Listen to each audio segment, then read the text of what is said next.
ನಾವೆಲ್ಲ ಪಕ್ಷಾತೀತವಾಗಿ ಕಲ್ಯಾಣ ಕರ್ನಾಟಕ ಹೆಂಗ 371 ಜೆ ಪ್ರಕಾರ ಅಭಿವೃದ್ಧಿ ಮಂಡಳ ರಚನೆ ಮಾಡಿ ಅನುದಾನ ಕೊಡ್ತಿದ್ರಲ್ಲ, ನಮ್ಮ ಕಿತ್ತೂರು ಕರ್ನಾಟಕಕ್ಕೂ ಸಹಿತ ಸಾಕಷ್ಟು ಹಿಂದುಳಿದ ಕ್ಷೇತ್ರಗಳ ತಾಲೂಕುಗಳದಾವ. ಹೆಚ್ಚುವರಿ ಕೊಡತ್ ಹೇಳಿದ್ವಿ, ಅದರ ಉತ್ತರ ಕೊಡಲಿಲ್ಲ. ಎರಡನೇದಾಗಿ ನಮ್ಮ MLFM ಯಡಿಯೂರಪ್ಪ ಜಾಸ್ತಿ ಮಾಡಿದಾಗ 14-15 ವರ್ಷ ಆಯ್ತು, ಇಲ್ಲಿವರೆಗೆ ಮಾಡಿಲ್ಲ. ಅದನ್ನ 5 ಕೋಟಿ ರೂಪಾಯಿ ಮಾಡ್ರಿ ಅಂತ ನಾವು ಬೇಡಿಕೆ ಇಟ್ಟಿದ್ದೀವಿ, ಅದನ್ನೂ ಸಹಿತ ಮಾಡಿಲ್ಲ. ಮಾನ್ಯ ಅಧ್ಯಕ್ಷರೇ, ಈ ಮನೆಗಳ ಬಗ್ಗೆ ಹೇಳಿದ್ರೆ ಉತ್ತರ ಕರ್ನಾಟಕದ ನಾವು 2.5 ಲಕ್ಷ ಮನೆ ಕೊಟ್ಟಿವತ್ತು. ನಮ್ಮ ಕ್ಷೇತ್ರಗಳಿಗೆ ಒಂದೇ ಒಂದು ಸಿಂಗಲ್ ಮನಿ 2.5 ವರ್ಷದಾಗ ಬಂದಿಲ್ಲ. ಅದನ್ನ ತಾರತಮ್ಯವನ್ನ ಸರಿಪಡಿಸಲಂತ ಅದಕ್ಕೆ ಉತ್ತರ ಕೊಡಬೇಕನ್ನುವಂತ ಮಾನ್ಯ ಮುಖ್ಯಮಂತ್ರಿಗಳಲ್ಲಿ ವಿನಂತಿ ಮಾಡ್ಕೊಳ್ತೀನಿ. ಮತ್ತು ನಮಗೆ ಅರ್ಥ ಆಗವಲ್ಲ ಮಾನ್ಯ ಅಧ್ಯಕ್ಷ, ಯಾರು ತಾರತಮ್ಯ ಮಾಡ್ತಾರ ನಮಗೆ ಅದಕ್ಕೆ ಒಂದು ಲೆಕ್ಕ ಕೊಟ್ಟು ಬಿಡ್ರಿ. ಮನಮೋಹನ್ ಸಿಂಗ್ 10 ವರ್ಷ ಇದ್ದಾಗ ಅಲ್ಲ ಕ್ಲಾರಿಫಿಕೇಶನ್ ಏನು ರಾಜ್ಯಕ್ಕೆ ಎಷ್ಟು ಅನುದಾನ ಹರಿದು ಬತ್ತು, ಮೋದಿ ಅವರ 11 ವರ್ಷದಾಗ ಎಷ್ಟು ಹರಿದು ಬಂದದ ಅಂಕಿ ಸಂಖ್ಯೆ ಕೊಟ್ರೆ ನಮಗೆ ತಪ್ಪತ್ತೆ ಅನ್ನೋದು ಗೊತ್ತಾಗತ್ತೆ. ಮತ್ತು ಆಲಮಟ್ಟಿ 13ರಿಂದ 18 ವರ್ಷ ತಕ ಅವರದಾರ ಸಂಗಮನಾಥ್ ಮೇಲೆ ಆಣಿ ಮಾಡಿ ಬಂದಿದ್ರು. ಪ್ರತಿ ವರ್ಷ 10,000 ಕೋಟಿ ರೂಪಾಯಿ ಖರ್ಚು ಮಾಡ್ತಾನ ಮುಖ್ಯಮಂತ್ರಿ. ಈಗ ನಮಗೆ 13ರಿಂದ 18 ಒಳಗೆ ಪ್ರತಿ ವರ್ಷ ಎಷ್ಟು ಖರ್ಚು ಮಾಡಿ ಅನ್ನುವಂಥದ್ದನ್ನ ಒಟ್ಟಾಗಿ ಕೊಡ್ಲಿ ಮಾಹಿತಿ. ಏನ್ ಬೇಕಾದ್ರೂ ಕೊಡ್ತಾರೆ, ರೈಟಿಂಗ್ ಅಲ್ಲಿ ಕೇಳ್ಬೇಕಾ? ಶಿವಲಿಂಗ ಅದನ್ನ ಹೇಳಿ ಅಧ್ಯಕ್ಷ ನೀನ್ ಸುಮ್ಮ ಕೂತ್ಕೊಂಬ, ಏನ್ ಗೊತ್ತಿಲ್ಲ ಸುಮ್ಮನೆ ಕೂತ್ಕೊಂಡ. ಅಧ್ಯಕ್ಷರೇ ಹೇಳಿ ಕೂತ್ಕೊಂಡು ಹೇಳಿದ್ರೆ ಶಿವಲಿಂಗ ಅವ್ರ ಕ್ಲಾರಿಫಿಕೇಶನ್ ಕೇಳಿ. ಈಗ ಕ್ಲಾರಿಫಿಕೇಶನ್ ಮನೆಗೆ ಬಂದಿಲ್ಲ ನಾನು. ಆಯ್ತಪ್ಪ, ಯಾರ ಮನೆಗೆ ಬಲ್ಲಿ ಕೂತ್ಕೊಳ್ಳಿ. ಈಗ ಕ್ಲಾರಿಫಿಕೇಶನ್ ಕೇಳಿ. ಈಗ ಈ ರಾಜ್ಯದಲ್ಲಿ ಎಲ್ಲರ ಬೇಡಿಕೆ ಮನೆಗಳದಿದೆ, ಆದರೆ ಈ ಮನೆಗಳನ್ನು ತೆಗೆದುಕೊಳ್ತಕ್ಕಂಥ ರೀತಿನಲ್ಲಿ ಕೇಂದ್ರ ಸರ್ಕಾರದ ರೂಪಿಸಿರ್ತಕ್ಕಂಥ ಕೆಲವು ನಿಯಮಾವಳಿಗಳು ಅಡ್ಡ ಬರುತ್ತೆ. PMAY ಮನೆ ಅಂತ ಕೊಟ್ಟಿದ್ದಾರೆ, ಅದರಲ್ಲಿ ನಮ್ಮದು ಪಾಲು, ರಾಜ್ಯದ್ದು ಪಾಲಿದೆ, ಕೇಂದ್ರದ್ದು ಪಾಲಿದೆ. ಆದರೆ ಆ ಮನೆಗಳ ಪಟ್ಟಿನ ಈಗಾಗಲೇ ತಯಾರು ಮಾಡಿ ಗ್ರಾಮ ಪಂಚಾಯತಿ ಕಳಿಸಿದ್ದಾರೆ. ಅಲ್ಲಿ ನಾವು ನಿಜವಾದ ಫಲಾನುಭವಿನ ಮನೆ ಕೊಡೋಣ ಅಂತ ಹೋದರೆ ಈ ಪಟ್ಟಿಲಿ ಹೆಸರಿಲ್ಲ, ನಿಮಗೆ ಮನೆ ಕೊಡ್ಲಿಕ್ಕೆ ಬರೋದಿಲ್ಲ ಅಂತೇಳಿ ಇವತ್ತು ಈ ಮನೆಗಳನ್ನು ಕೊಡಲಿಕ್ಕೆ ಆಗಿಲ್ಲ. ಮನೆಗಳು ಯಾತಕ್ಕೆ ಇವತ್ತು 7.5 ಲಕ್ಷ ಕ್ಲಾರಿಫಿಕೇಶನ್ ಆಮೇಲೆ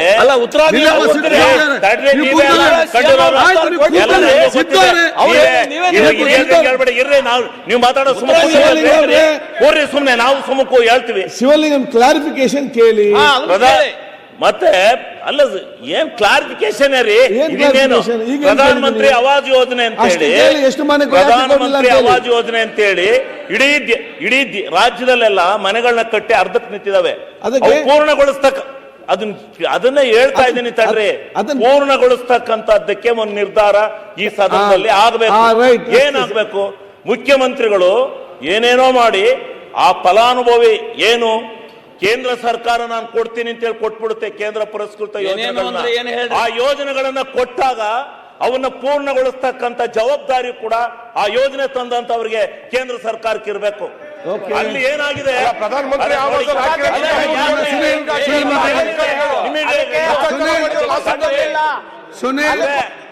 ಪ್ರಧಾನಮಂತ್ರಿ ಆವಾಸ್ ಯೋಜನೆ ಎಷ್ಟು ಲಕ್ಷ ಮನೆ ಇವತ್ತು ಅದಕ್ಕೆ ಕಾರಣ ಜನಗಳಿಗೆ ಗೊತ್ತಿದೆಯಾ?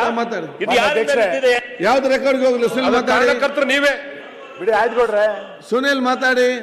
ಮಾನ್ಯ ಅಧ್ಯಕ್ಷರೇ, ಸುನಿಲ್ ಮಾತಾಡಿ. ಸುನಿಲ್ ಮಾತಾಡಿ. ಮಾನ್ಯ ಅಧ್ಯಕ್ಷರೇ, ನೀವು ಅವರಾದ್ರೆ ಮಾತಾಡಿ. ನೀವು ಮಾತು ಕೂತ್ಕೊಳ್ತಾರೆ. ಮಾನ್ಯ ಅಧ್ಯಕ್ಷರೇ, ಮುಖ್ಯಮಂತ್ರಿಗಳು ವಸತಿಗೆ ಸಂಬಂಧಪಟ್ಟಂತೆ ಇನ್ನೂ ಸ್ವಲ್ಪ ಕ್ಲಾರಿಫೈ ಮಾಡಬೇಕು ಅಂತ ನಾನು ವಿನಂತಿಸ್ತೇನೆ. ಯಾಕೆಂತಂದ್ರೆ ನಮಗೆ ಬಂದಿರೋಂಥ ಉತ್ತರಗಳು ಮತ್ತು ಅವ್ರು ಕೊಟ್ಟಿರುವಂಥ ಈಗ ಉತ್ತರ ಬಹಳ ಕನ್ಫ್ಯೂಷನ್ ಆಗಿದೆ. ಅವರು ಸುಮ್ಮನೆ ಅವ್ರ ಗಮನಕ್ಕೆ ತರ್ತಾ ಇದ್ದಾರೆ, ನಾನು ತುಂಬ ಅದನ್ನು ಬೆಳೆಸ್ಲಿಕ್ಕೆ ಹೋಗಲ್ಲ. ಬೀಳಗಿ ಕ್ಷೇತ್ರದ ಪಾಟೀಲ್ರು ಕಳೆದ 2 ವರ್ಷಗಳಿಂದ ಆಶ್ರಯ ಯೋಜನೆ ಮನೆಗಳಿಗೆ ಹಂಚಿಕೆ ಮಾಡದೇ ಇರುವುದರಿಂದ ವಸತಿ ರಹಿತ ಫಲಾನುಭವಿಗಳಿಗೆ ತೊಂದರೆ ಆಗಿರೋದು ಸರ್ಕಾರಕ್ಕೆ ಗಮನಕ್ಕೆ ಬಂದಿದೆಯಾ ಅಂತ ಪ್ರಶ್ನೆ ಕೇಳಿದ್ದಾರೆ. ಸರ್ಕಾರ ಉತ್ತರ ಕೊಟ್ಟಿರೋದು, ಜಮೀರ್ ಅಹಮದ್ ಅವರು ಉತ್ತರ ಕೊಟ್ಟಿರೋದು, 24-25 ಸಾಲಿನ ಆಯವ್ಯಯದಲ್ಲಿ ಸರ್ಕಾರವು ರಾಜ್ಯ ವಸತಿ ಯೋಜನೆಗಳಡಿ ಯಾವುದೇ ಹೊಸ ಮನೆಗಳ ಗುರಿಯನ್ನು ಮಂಜೂರಾತಿ ಮಾಡಿರುವುದಿಲ್ಲ ಅಂತ ಅವರು ಉತ್ತರ ಕೊಟ್ಟಿದ್ದಾರೆ. ನೀವು ಇಲ್ಲಿ ಮನೆ ಕೊಟ್ಟಿದ್ದೀರಿ ಅಂತ ಹೇಳ್ತಿದ್ದೀರಿ, ನಮಗೆ ಇದು ಕನ್ಫ್ಯೂಷನ್. ಒಂದು ನಿಮಿಷ, ನಮಗೆ ಎಷ್ಟೋ ಸಾವಿರ ಮನೆಗಳನ್ನು ಕೊಟ್ಟಿದ್ದೀವಿ ಅಂತ ಹೇಳ್ತಿದ್ದೀರಿ. ನಾನು ಉಳಿದ ಶಾಸಕರ ಬಗ್ಗೆ ನಂಗೆ ಗೊತ್ತಿಲ್ಲ. ನನ್ನ ಕ್ಷೇತ್ರಕ್ಕೆ ಕಳೆದ 2.5 ವರ್ಷಗಳಲ್ಲಿ ಒಂದೇ ಒಂದು ಮನೆಯನ್ನು ಆಶ್ರಯ ಮನೆಗಳಿಗೋಸ್ಕರ ಸರ್ಕಾರ ಕೊಡಲಿಲ್ಲ. ಇದು ಎಲ್ಲ ಶಾಸಕರದ ಅನುಭವ ಇದೇ ಇರ್ಬೋದು. ದಯಮಾಡಿ ಆಶ್ರಯ ಮನೆಗೆ ಕಳೆದ 2.5 ವರ್ಷದಲ್ಲಿ ಎಷ್ಟು ಹಣ ಕೊಟ್ಟಿದ್ದೀರಿ, ಎಷ್ಟು ಮನೆ ಬಿಡುಗಡೆ ಮಾಡಿದಿರಿ ಅಂತೇಳಿ ನಿಮ್ಮ ವಸತಿ ಸಚಿವರು ಒಂದು ಹೇಳ್ತಾ ಇದ್ದಾರೆ, ನೀವು ಮುಖ್ಯಮಂತ್ರಿಗಳು ಒಂದು ಹೇಳ್ತಾ ಇದ್ದಾರೆ. ದಯಮಾಡಿ ಇದನ್ನು ಕ್ಲಾರಿಫೈ ಮಾಡಿ. ನಂಬರ್ 1. ಎರಡನೇದು, ಕಳೆದ ನಾನು ಉತ್ತರ ಕರ್ನಾಟಕದ ಚರ್ಚೆನಲ್ಲಿ ವಿರೋಧ ಪಕ್ಷದ ನಾಯಕರು ಮಾತಾಡಬೇಕಾದ್ರೆ ನಾನು ಉಲ್ಲೇಖ ಮಾಡಿದ್ದೆ. ನೀವು ಕಳೆದ ಬಾರಿಯ ಲೋಕಸಭಾ ಬೆಳಗಾವಿ ಅಧಿವೇಶನದಲ್ಲಿ 10 ಕೋಟಿ ರೂಪಾಯಿಯನ್ನ ಮಳೆ ಹಾನಿಗೋಸ್ಕರ ಬಿಡುಗಡೆ ಮಾಡಿದ್ದೀನಿ ಅಂತ ಹೇಳಿದ್ರಿ. ಇವತ್ತಿನ ತನಕ 10 ಕೋಟಿ ರೂಪಾಯಿ ಅನುದಾನಗಳು ನಮ್ಮ ಕ್ಷೇತ್ರಗಳಿಗೆ ಬರಲಿಲ್ಲ, ಹಣ ಬಿಡುಗಡೆ ಆಗಲಿಲ್ಲ. ನಾವು ಕ್ರಿಯಾ ಯೋಜನೆಯನ್ನ ತಯಾರು ಮಾಡಿ ಕಳಿಸಾಯಿತು. ಆ 10 ಕೋಟಿ ರೂಪಾಯಿ ಅನುದಾನವನ್ನ ಯಾವತ್ತು ಬಿಡುಗಡೆ ಮಾಡ್ತೀರಿ ಅಂತ ಹೇಳಿ. ಎರಡನೇದು.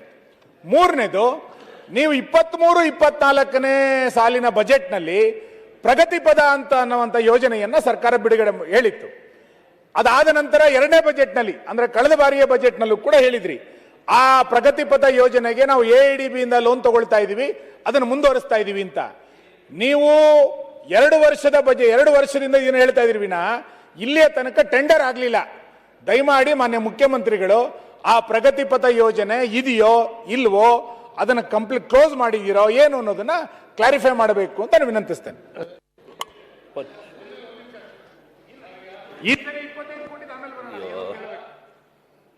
ಈಗಾಗಲೇ ಹೇಳಿದ್ರು, ಮನೆಗಳು ನಮ್ಮ ಯಾವ ಕ್ಷೇತ್ರಕ್ಕೂ ಒಂದು ಬರಲಿಲ್ಲ, ಈ ಸರಿ ಇಲ್ಲ.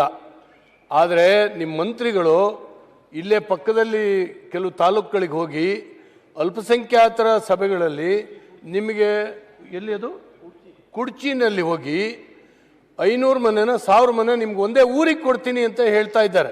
ಮೀಡಿಯಾದಲ್ಲಿ ಬಂದಿದೆ. ಅದು ಹೆಂಗಾಗುತ್ತೆ? ಧರ್ಮದ ಆಧಾರದ ಮೇಲೆ ಮನೆ ಬಂದಿದ್ದಾವ, ಏನಾಗಿದೆ? ಅಲ್ಪಸಂಖ್ಯಾತರ ಕಲ್ಯಾಣ ಇದರಿಂದ ಮನೆಗಳು ಬಂದಿದ್ರೆ ನಮ್ಮಲ್ಲೂ ಅಲ್ಪಸಂಖ್ಯಾತರು ಇದ್ದಾರೆ ಸರ್, ನಮಗೂ ಎಲ್ಲ ಕೊಡಿ. ಎಲ್ಲ ಹೋಗಿ ಮನಸೋಇಚ್ಛೆ ಅನೌನ್ಸ್ ಮಾಡಿ ಬರೋದಲ್ಲ ಒಂದು. ಇನ್ನೊಂದು, ನಾನು ಹಿಂದಿನ ಸಾರಿನೂ ಹೇಳಿದ್ದೆ, ಬಜೆಟ್ನಲ್ಲಿ 62 ಕೋಟಿ ರೂಪಾಯಿನ ಅಡಿಕೆ ಎಲೆ ಚುಕ್ಕಿ ಹೋಗೋಕ್ಕೋಸ್ಕರ ತಾವು ಇಟ್ಟಿದ್ರಿ ಅನೌನ್ಸ್ ಮಾಡಿದ್ದೀರಿ. ಆದರೆ 7 ಕೋಟಿ ಮಾತ್ರ ರಿಲೀಸ್ ಮಾಡಿದ್ದೀರಿ, ಇನ್ನೂ 55 ಕೋಟಿಯನ್ನು ರಿಲೀಸ್ ಮಾಡಲಿಲ್ಲ. ನಿಮ್ಮ ಫೈನಾನ್ಸ್ ಡಿಪಾರ್ಟ್ಮೆಂಟು ವಾಪಸ್ ಕಳಿಸಿದೆ. ಕೇಳಿದ್ರೆ ಅಲ್ಲಿಂದ ಅರ್ಧ ಪಾಲು ಸೆಂಟ್ರಲ್ಲು ಅದು ಇದು, ಅದರ ಬಜೆಟ್ನಲ್ಲಿ ನೀವು ಆ ಷರತ್ತು ಇಟ್ಟಿರಲಿಲ್ಲ. ನಮ್ಮ ಜನ ಹಾಳಾಗಿ ಹೋಗ್ತಾ ಇದ್ದಾರೆ, ತೋಟ ನಾಶ ಆಗಿ ಹೋಗ್ತಾ ಇದೆ ಅಡಿಕೆದು. ದಯವಿಟ್ಟು ಅವ್ರ ನೆರವಿಗೆ ಬನ್ನಿ. ನಾನು ಮೊನ್ನೆ ಕೂಡ ಲೆಟರ್ ಕೊಟ್ಟೆ, ಎಲೆ ಚುಕ್ಕಿ ರೋಗದ್ದು ತಕ್ಷಣ ತಾವು ಫೈನಾನ್ಸಿಗೆ ಬಿಡುಗಡೆ ಮಾಡಲಿಕ್ಕೆ ಹೇಳಬೇಕು ಅಂತ ವಿನಂತಿ.